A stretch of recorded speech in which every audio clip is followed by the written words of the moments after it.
It's time to take a look at what's happening around Wyoming for Monday, August 5th. I'm Wendy Corr, bringing you headlines from the Cowboy State Daily newsroom, brought to you by the Wyoming State Fair. Beginning August 13th in Douglas, the Wyoming State Fair has something for everyone. For more information, visit wystatefair.com.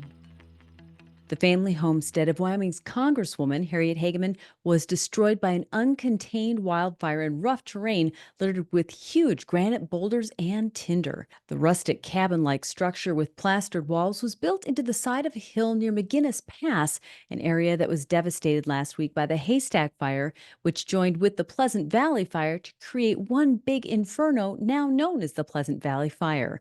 That's according to Cowboy State Daily's Pat Mayo. She had some really fond memories of it too. Her parents bought it back in '62 and they had $35 in their savings account, no TV, no anything. But that house is now gone. It went up in flames. The exact time of day that the Hageman homestead went up in flames isn't known. However, it's likely that it happened sometime Wednesday afternoon after the Haystack Fire and Pleasant Valley fires combined.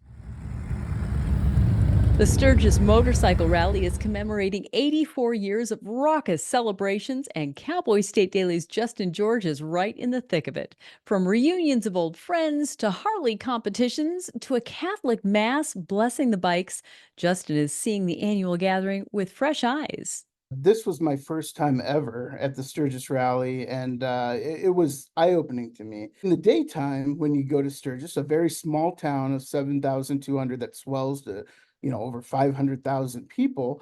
In the daytime, you'll see the older folks. These days, many of them are walking around with canes. They're veterans who've gone for years and years and are meeting with friends. But then at night is when I feel like the population flips over, and it's much, much younger. The crowds are just enormous. I've never seen this many motorcycles. There's like a rumble through the entire region that doesn't stop.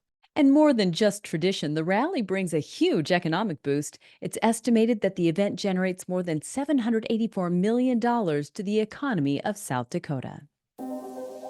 Wyoming is about 1,000 miles away from the U.S. southern border with Mexico.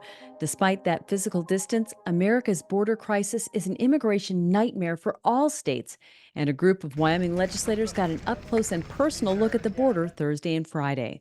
Cowboy State Daily's Leo Wolfson went along. One of the kind of most astonishing things for me was when all of a sudden we saw some people emerge from the shadows, and voila, there were some people legally crossing into America right there before our eyes at the wall that was built by former President Donald Trump. Kind of the irony of the situation is that there's a big gap, an 8-mile gap in the wall in Yuma, Arizona, and these people literally just walked around the wall to the gap to get into the country, where Border Patrol are required to document them and process them, but then kind of send them on their way till a future court date that they might not have for years. Immigration has become one of the key issues of the 2024 presidential election, with Republicans pointing out how the number of illegal migrants entering through the southern border skyrocketed after Biden took office. I'll be back in just 15 seconds with more news. In southwest Wyoming, wide open space is waiting. This is how we explore it. In Rock Springs and Green River, Wyoming. Plan your adventure at explorewy.com. It's been several years since novelist Lee Child, the creator of the hugely popular Jack Reacher novels, threw the towel in on New York City's hectic urban life and, along with his wife and daughter, moved to Tie Siding, Wyoming in southeastern Albany County. But then came a proposal from Spanish wind developers Repsol, who want to build a $500 million wind farm project with more than 100 turbines in the Laramie Plains in the valley below his home. Child, whose real name is Jim Grant, told energy reporter Pat Mayo that he bought the property in part to get away from civilization. He's very opposed to the project because of what it's going to do to the countryside there. He's an interesting person who's just looking for solitude in the Laramie Plains and arrived back in '16, and all of a sudden, this wind farm developer wants to construct it in basically his front yard. Child said that he's worried about the disruption that construction will cause when it finally begins. Repsol executives have vowed that they're preparing to begin work on the project next spring.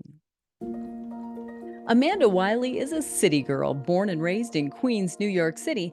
But even after a terrifying close encounter with a grizzly, she still feels the call of the wild. Wiley told Outdoors reporter Mark Hines that when she started hiking the Continental Divide Trail in June, she knew a grizzly encounter was practically inevitable. On July 4th, about 75 miles into her journey, the inevitable happened.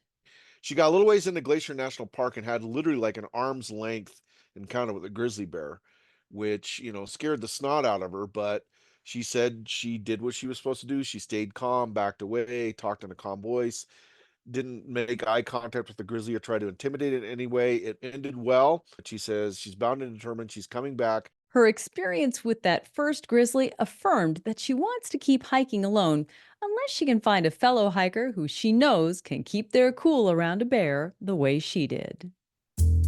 And in the 1800s and into the 1930s, there was no such thing as trash pickup in the American West, so people either had to dig a trash pit in their yard or use that nearby deep hole that they'd already dug, the family outhouse. Cowboy State Daily's Jackie Dorothy spoke to Warren Borton, who grew up on the Wind River Indian Reservation. Borton has an unusual hobby. He spends his free time hunting down old outhouses and searching for buried treasure. We're talking bottles. We're talking rings. He's found pistols and guns, and he's actually found tokens and money. You never know what you're going to dig up, but what he is after is the rare bottles, the Sheridan, the Thermopolis bottles, all of these different things is what he is digging up. Borton is quick to point out that those treasure troves have been out of use for a long time, so it's dirt he's sifting through and not fresh compost. It's long been sanitized by nature. And that's today's news. Get your free digital subscription to Wyoming's only statewide newspaper by hitting the daily newsletter button on cowboystatedaily.com. And you can watch this newscast every day by clicking subscribe on our YouTube channel. I'm Wendy Corr for Cowboy State Daily.